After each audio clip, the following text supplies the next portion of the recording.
పేరు సంతోష్ కుమార్. నేను అడివారం నుంచి వచ్చానండి. నేను యాక్చువల్లీ లాస్ట్ 1 month ముందు నుంచి మన ప్రోడక్ట్ వాడుతున్నాను. న్యూట్రా3, న్యూట్రా4, న్యూట్రా2, న్యూట్రా8 అండ్ రిఫ్రెషింగ్. వీటితో నేను నా జర్నీ, నా డే రొటీన్ ఏంటో నేను చెప్తాను. దానికన్నా ముందు నేను అసలు ఎంత వెయిట్ ఉండేవాడిని, ఎలా ఇప్పుడున్న వెయిట్కి వచ్చానని కూడా మీకు చెప్తాను. Last 1 month before total weight వచ్చి 1 or 2 kgs అండి బై స్టార్ట్ చేసేటప్పటికి. సో నేను ఆఫ్టర్ 1 or 2 నుంచి ఇప్పుడు 1 month అవుతుంది. ఇప్పుడు నా ప్రజెంట్ వెయిట్ 94 kgs అండి.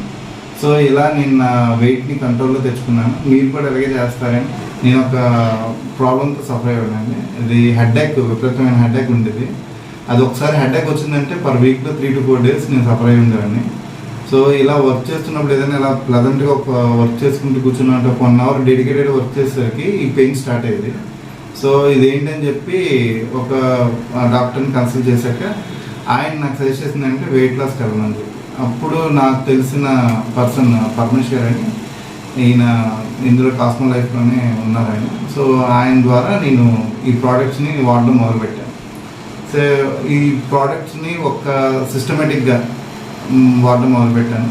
నా డే రొటీన్ 4:20కి స్టార్ట్ అవుతున్నాను. 4:20కి నేను ఫస్ట్ రిఫ్రెషింగ్ డ్రింక్ తీసుకుంటాను. సో ఆ డ్రింక్ తీసుకున్న తర్వాత నేను రన్నింగ్కి వెళ్తాను.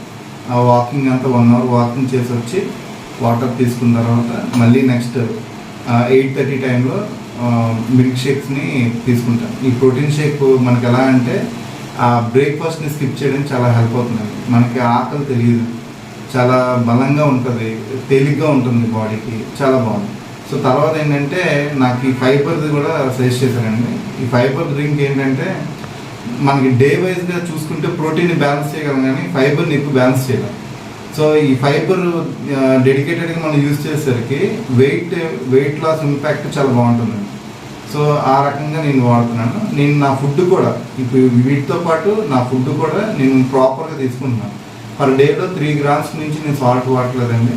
తర్వాత ఫుడ్ కూడా నేను ఎక్కువ గ్రీన్ లీవ్స్ ప్రోడక్ట్స్, ఇవి పాలకూర కానీ, తర్వాత తోటకూర కానీ, నెక్స్ట్ మెంతి కూర కానీ, ఈ ప్రోడక్ట్స్లో ఎక్కువ నా ఫుడ్ ఎబిలిటీస్ని నేను పెంచుకున్నానండి.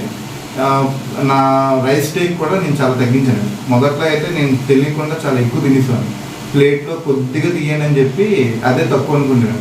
కానీ తర్వాత గ్రామ్స్లో చూసేసరికి అది 1/2 kg దాకా తిరుగుతున్నాను అన్నమాట. సో అంత తింటే మన కార్బోహైడ్రేట్స్ని ఎక్కువ బిల్డ్ చేసి మనం ఇంకా వెయిట్ ఎక్కువ అవుతాం. సో నేను ఆ ఫుడ్ని కూడా బాగా తగ్గించాను. అది 150 grams to 250 grams ఆ రోజు నేను పనిచేసే పని బట్టి, నాకున్న ఆకులు బట్టి నేను దాన్ని అడ్జస్ట్ చేసుకుంటూ వచ్చాను. సో తర్వాత ఏంటంటే ఈ లంచ్ అయిన తర్వాత నుంచి ప్రతి 1 hour ఎప్పుడు కూడా మార్నింగ్ వేసిన దగ్గర నుంచి ఎవ్రీ 1 hourకి ఆ 1 glass వాటర్ని కంపల్సరీగా నేను తీసుకున్నానండి ప్రతి టేక్లో. తర్వాత ఈవినింగ్ వచ్చేసరికి నేను వాక్కి వెళ్తాను. మళ్ళీ ఈవినింగ్ వాక్కి వెళ్ళేటప్పుడు నేను ఈ ఫైబర్ వాటర్ని కన్జ్యూమ్ చేస్తాను ఆ టైంలో. తర్వాత ఎప్పుడైనా నీరసంగా ఉందంటే ఈ రిఫ్రెషింగ్ డ్రింక్ కూడా ఉంటుంది, దాన్ని బట్టి అది తీసుకుంటుంటాను. ఇలా నా డైలీ రొటీన్. తర్వాత ఏంటంటే నా ఫుడ్ టైమింగ్స్ కూడా నేను మార్చుకున్నాను. నేను మామూలుగా ఎప్పుడు ఇంటికి వెళ్ళేసరికి 10-10:30 అయ్యేది. వెంటనే తినేసి అప్పుడే పడుకునిపోయేవాడిని. సో ఇప్పుడు అలా లేదు. ఇప్పుడు మార్నింగ్ 8:30 నా బ్రేక్ఫాస్ట్, 1:30 నా డిన్నర్, 6:30 నా సప్పర్ మీల్. సో ఇలా నేను దీన్ని మార్చుకున్నాను. సో ఇది మార్చిన తర్వాత నాకు చాలా లైట్ తెలుస్తుంది. నాకు పెద్ద ఆకలినే అనిపించట్లేదు. కాకపోతే టైం ఫుడ్ పడకపోతే మాత్రం ఫుడ్ కోసం కొంచెం ఇబ్బంది పడతాను తప్పితే. కానీ నేను మిగతా టైంలో ఎప్పుడు నా ఎనర్జీ స్లో డౌన్ అవ్వట్లేదు, నాకు బాగానే ఉంది. సో మీరు కూడా ఈ ప్రోడక్ట్స్ వాడండి, ఎంకరేజ్ చేయండి. మీరు ఇలాగే వీడియో షేర్ చేయండి, ఎంకరేజ్ చేయండి. Thank you.